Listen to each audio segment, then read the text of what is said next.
line first, you know, and the rowboat blew up. And the day before, these three guys went into a rowboat. Want to hear some great jokes told by great joke tellers? Here are some beauties you can tell the guys down at the office or the farm, depending on where you work. You want to hear? I don't know if I should tell you this. All right, if I tell you this, what I'm going to tell you is the best practical joke you heard in your life. Not because I created it. It just happened to be the best. Now, but you got to promise me if I tell it to you, you won't try it. Because I'll tell you, I got arrested for doing it. All right, now you got to promise that you're not going to try it. If you do it, I'd love to go with you. If you do it, I'd love to. All right, now no messing around. All right, this is the best. All right, no messing around. All right, okay, now. Here's what you do. All right. When I was a kid, I did this from the time I was 9 till I was 12 and a half when I got caught. All right. I would go into a bank, 9 years old, right? I go into a bank. Now, did you ever notice the withdrawal slip? If you turn the withdrawal slip over, it has, for bank use only, do not write on this side. Now, the reason for that is when you withdraw money from your account, the teller looks how much you're withdrawing, what your account number is, fine, turns it over to the bank side, she stamps it, and files it away. That's why you're not supposed to write on it. Okay. I'd go into the bank, 9 years old. I'd take a withdrawal slip, and in thick black pencil, I'd write, "Don't talk. Put all the money in a paper bag." Then I would take the slip, and I would put it back about 4 places down.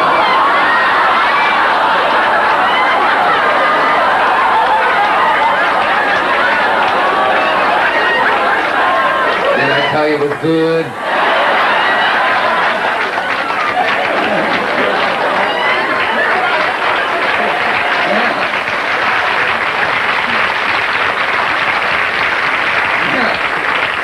The way I got caught, the woman, sweetheart, old lady, about 85 years old, came into the bank. She happened to get the unlucky withdrawal slip.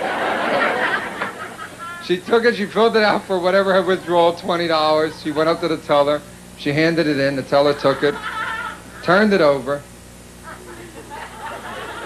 Now, you know old ladies, they're sweethearts. They love to smile and nod. So the old lady went.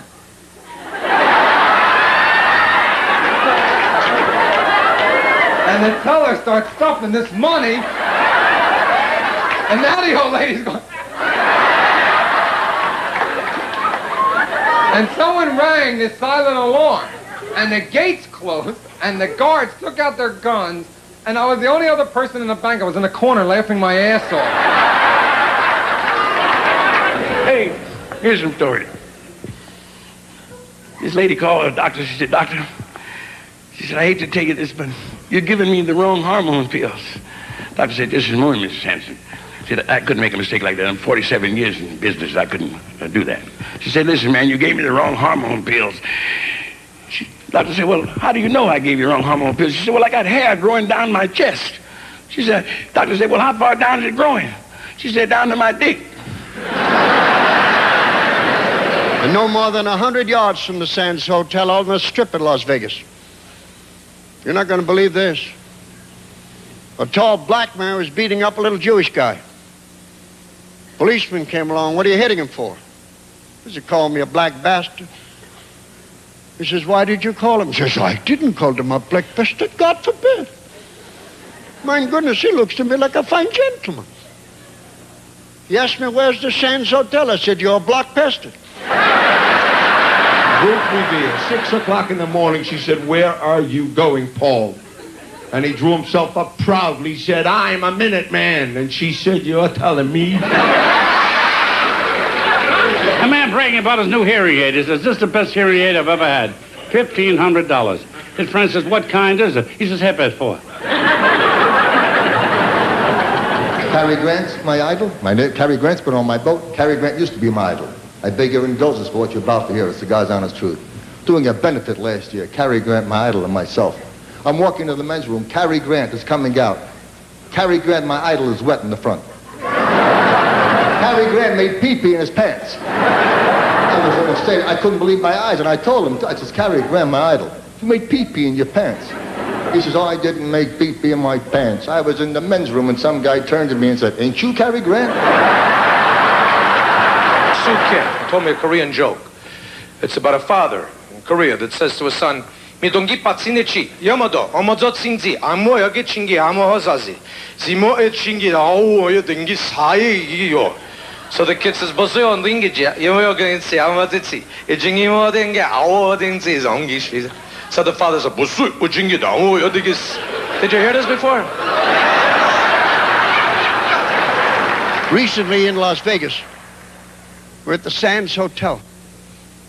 There's a very pretty girl sitting at the bar. The young man offered to buy her a drink. She accepted. Bought her another, and another. And I thought she was ready. So he began his approach. She said, "Just a minute, let's you and I get one thing straight. I'm a lesbian." This is really how are things in Beirut. And you stop to think, did you read about it? 80% of the married men cheat in America. The rest of them cheat in Europe. Because when I was a little kid, it was dull. It would have been dull for me anyway. You should have seen me. You talk about ugly. I don't know how to tell you about ugly. Oh, my God. I got home movies of my folks leaving the hospital with sacks over their heads. When I was born, I was so damn ugly, the doctor slapped my mother.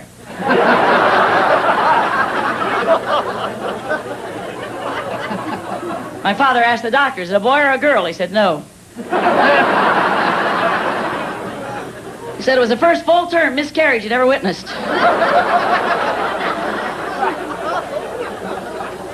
I was 30 years old. My mother was still trying to get an abortion. They had to hang a pork chop around my neck to make the dog play with me. Take my wife, please. And finally, On Location has captured the brilliance and energy of two wonderful comedians who are no longer with us. Ladies and gentlemen, a special tribute, Freddie Prinze and Miss Totie Fields. Thank you. Joe got it. All the sexual things, like there's a place you gotta go. If you're ever in Reno, Nevada, go to the Mustang Ranch. This very misleading article says, Mustang Ranch, bring your friends. A lot of people go there with their kids. To ride horses. It's a cat house, you know. And they go, "Oh my God, the kids, hide them," you know. And it's so great because you walk in and the madam goes to the girls, "Company's here." The girls come out and they say their names. And they always phony names. They go, "Hi, I'm Misty, I'm Rainy, I'm Windy, I'm Stormy." It's like a weather report, you know. You have some cowboy going, "Give me a tornado over there." Yeah, like sex, you know, like when we do it in the movies, it's not real. There's makeup, there's lights, there's music, but there's no noise. There's no moaning. You gotta make noise. Unless you live next to old people and they go, "Some people use beds for sleeping."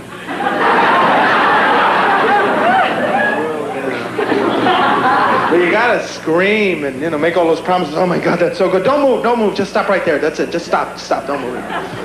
And guys love it when girls scream in bed. Please, girls, scream. Because that's like cheering. When a girl goes, "Oh," that's like, "All right." Da, da, da, da, da, da. Right? You live for it. And different girls say different things in bed depending how they're brought up.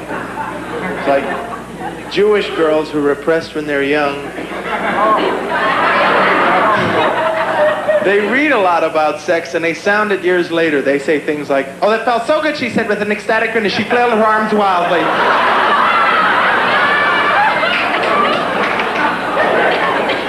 Spanish chicks get mad in bed, you know. "Don't touch my ass, Felix." Come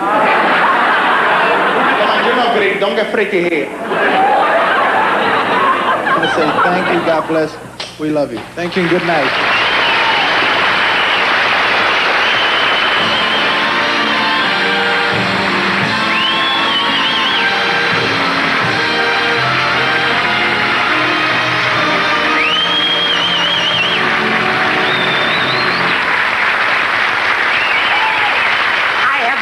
Anything yet. Now, this is television. This is daytime television. How many of you watch General Hospital? Yeah, right. All right. Will you do me a favor, sweetheart? Tell him what Jessie looks like. The head nurse of General Hospital. A beat-up old broad? Then how come the whole hospital wants to bang Jessie? Could you tell me that?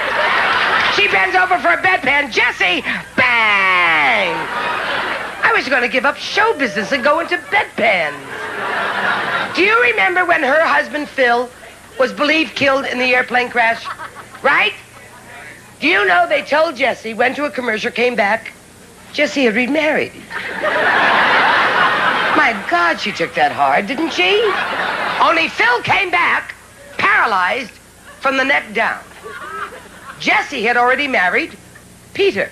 The hell do you do in a case like that? The stiff comes home. She already had a live Peter in the house. Jessie had to straighten everything out.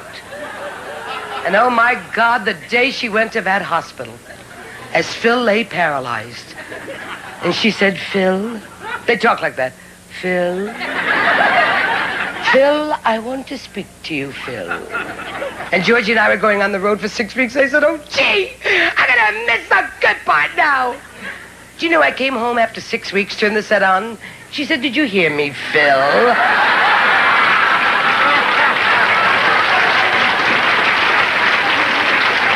Phil, I'm going to ask you a question, Phil.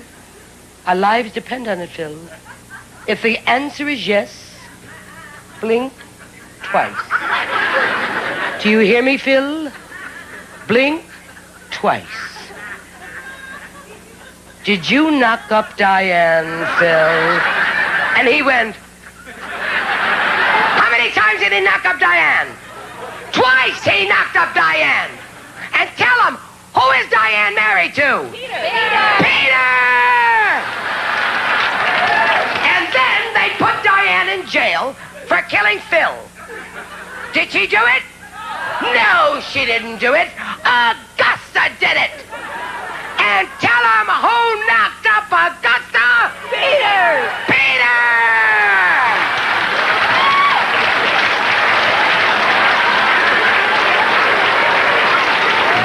When you look around and see so many friends, then you've got everything. When the show is over and the laughter ends, who wants to cry? I'll take any stage that Tony Fields can land on. Brother, just as long as I've a leg to stand on, I've got everything. Everything. Till the day I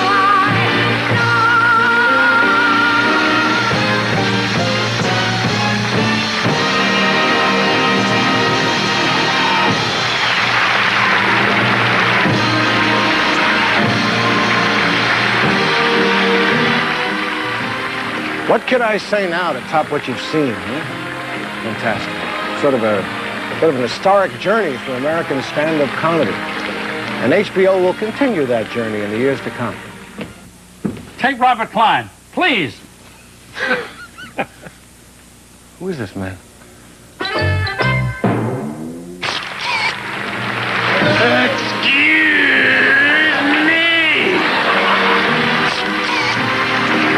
I worry that drugs have forced us to be more creative than we really are.